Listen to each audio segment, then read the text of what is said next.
living inauthentically, and I think so much of that comes into our relationships as well. I hate the way she's doing this, but it's okay because I don't really like conflict. You see what I mean? Like, but a guy wants to lash onto a logical, give me the logical reason so I can fix it so it can never happen again. It's like, no, it's a behavioral thing that you have to look at yourself within. Say, oh, this is a pattern in myself that she was pointing out through her tests. Honestly, right now, I just need you to tell me, I'm sorry you feel this way.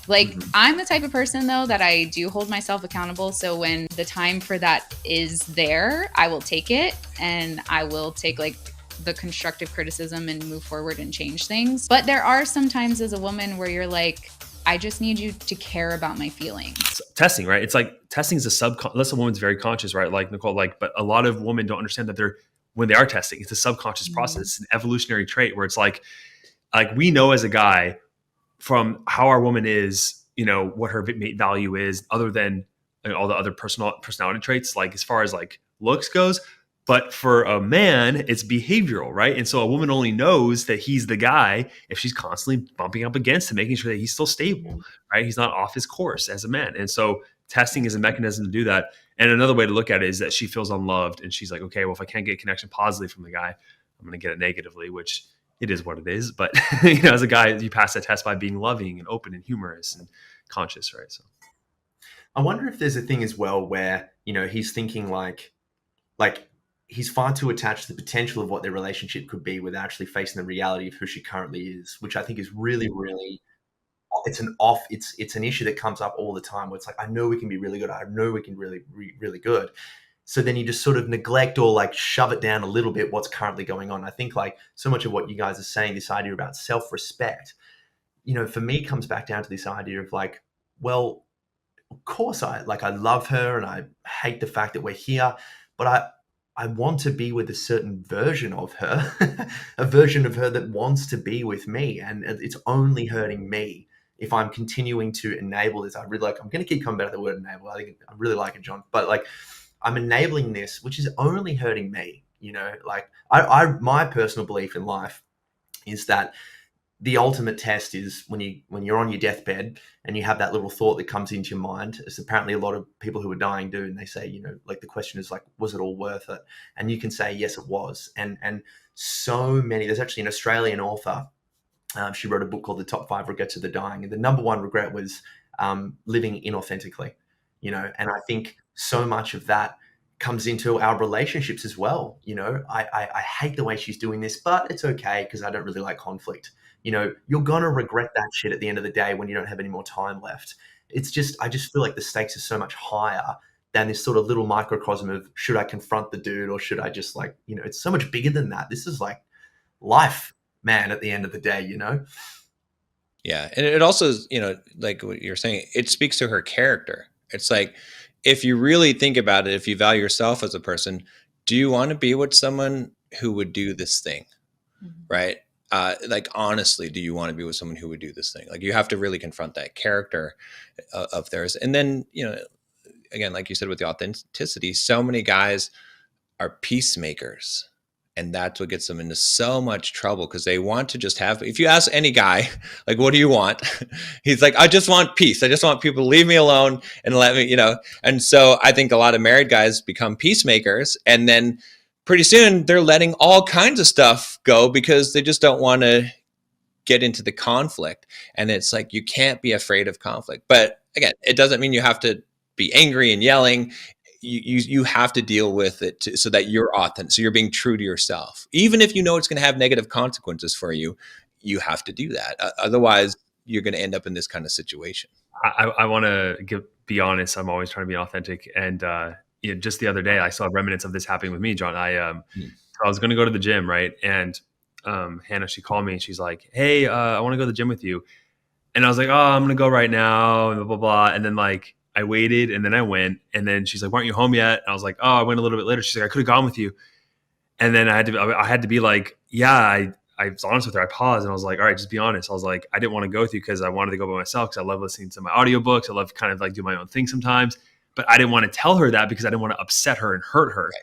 But by lying to her, it was worse, right? Mm-hmm. So I was still trying to protect her emotions and not deal with her getting upset, right? And that little that's an avoidance of conflict. It's like that microcosm, right? But for a woman, she's thinking, if he can lie to me about the small things, that's a behavioral thing. That's a personality trait. Like, why can't he lie to me about these other things? And me, it's like, I would never lie to you about the big things, but she doesn't know that, right? And so it's like, that's another small example where a lot of these guys don't understand, like, oh, I had a guy one time, he's like, I asked my wife why she left me, and it was because I always freaking controlled the radio. That's what he said. And it's like, it's not about the damn radio. It's that you were Right. controlling. And that's an example of your controlling behavior. You see Right. what I mean? Like, but a guy wants to lash onto a logical, give me the logical reason so I can fix it so it can never happen again. It's like, no, it's a behavioral thing that you have to look at yourself within. Say, oh, this is a pattern in myself that she was pointing out through her tests. Right. And so, yeah. Nicole, from your perspective, like, do you like?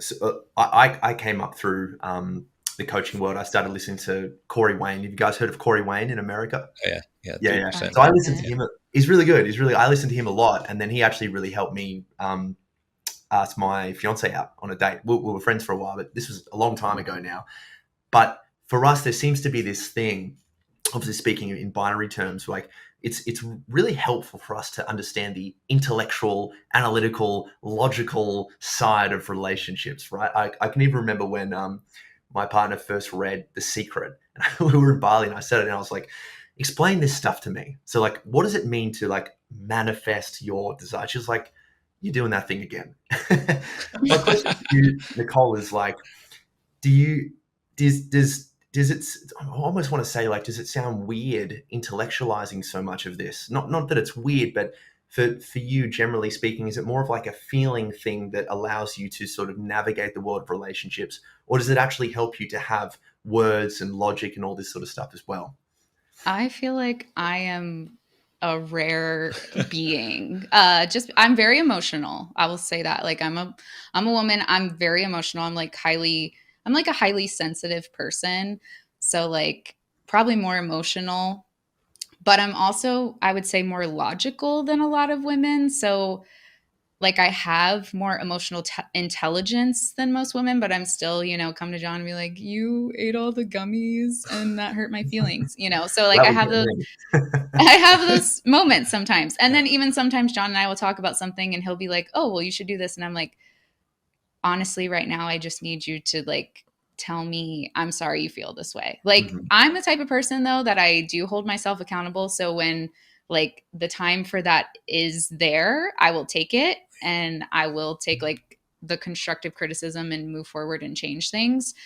But there are some times as a woman where you're like, I just need you to care about my feelings. But then there's also sometimes too, like with our podcast and with something like this, I love the like thinking about how people react. And I've always loved that about like human nature and especially relationships, like all sorts of relationships. That's always really interests me. So I love the logical part of it and the logical part of relationships and the dynamics and how there is no like rule book, yet there's like certain things that you can do to make things better. But at the end of the day, too, I am a woman. So sometimes it's like emotions are number one. And then sometimes John and I will have like super logical 3-hour conversations. And so it's like a good mix with us. But I know a lot of men don't have that. A lot of men have more emotional women. And I think women need to be able to see a little bit more logically sometimes because I think that gives them more accountability for their actions because it's not a one-way street. Like a man is the leader of the relationship. Like John is a great leader. I follow his lead. But if you as a woman are not accountable for the things that you're doing and contributing, it's going to be extremely hard, if not still somewhat impossible for a man to get through to that woman.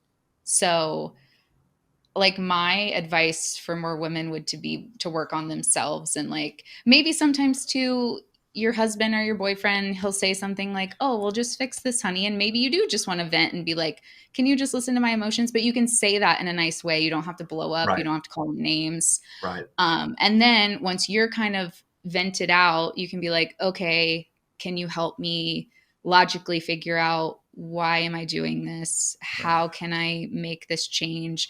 But the man has to be loving about it. He can't talk to her like a bro. Because even sometimes John will get in his mode and I'm like, you're kind of talking to me like you would talk to a coaching client. Yeah. But again, if Right. your man does that too, just be like, hey, can we be a little more sensitive with this feedback or something? So I think that that's really what women need to work on. Because I don't think that women should be, less emotional. They should just learn how to be more emotionally intelligent. And men should also I think we did a podcast on this, or we're going to, that I think everybody needs a little bit of both. Men are more logical, but they need to have emotion so that they connect with their woman and are kind and loving and have that sort of softer side. And women need to have the logical so that they can control their emotions and not spew them on everybody. And I think it makes too for better conversation. Yeah. I love a good intellectual conversation. So, but I think the two don't mix, right? In the sense, and I think that's just universally true with humans, is that if Nicole's emotional, the logic is not going to be there. Yeah. But if I'm emotional, the logic's not going to be there. I think that's just a human trait, but women obviously are more emotional. So I just have to always remind myself as a man, and sometimes I fall down on this one, is that it doesn't matter why she's upset. It doesn't matter if it's ridiculous. It doesn't matter if it's some reason that makes no sense at all for anyone to be upset. It doesn't matter if it's something I actually did or didn't do. It just matters that she's upset. And that's all that she cares about. She's not caring about assigning blame like a man is trying to figure out, why did this happen? And so all that she needs is for me to just care that she feels the way that she feels, show empathy for how she feels, not necessarily taking blame or ownership, but just saying, I understand how you feel. I don't want you to feel that way. I empathize with how you feel. And that, because that's the simplest, that if I could tattoo one thing to my brain and to every man's brain, it would be that's the key to avoid as much conflict as possible. Just remembering that one thing. But I still have to sometimes step back and be like, okay, stop, John, listen. It doesn't matter why. It only matters that she feels this way. Double down.